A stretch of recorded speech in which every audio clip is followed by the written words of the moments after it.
and why? Do you think that life is more about the journey, the destination, and why? Maraming salamat po sa isang napakagandang katanungan.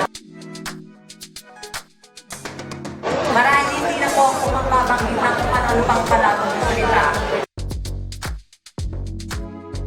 Para po sa akin, bilang sa labing siyang na taong pagbubuhay ko dito sa mundo. Para po sa akin, ang buhay is a destination.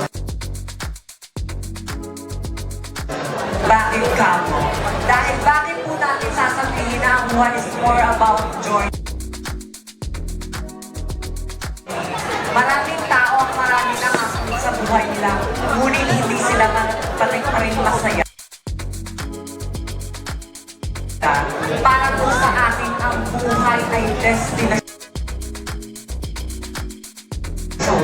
Dahil ang pinaka-importante sa buhay natin ay kung saan tayo mapupunta. Pagtikit ng ating mga mata. Kaya lagi po nating makakatandaan. Habang nabubuhay ka, gumawa ka ng tama. Because always remember that time is so fast. We need to cherish every single moment of our life. Because we don't know all those beautiful memories, it will become a memory. And always remember, ang taong palaging iniisip ay ang ikakabuti ng iba.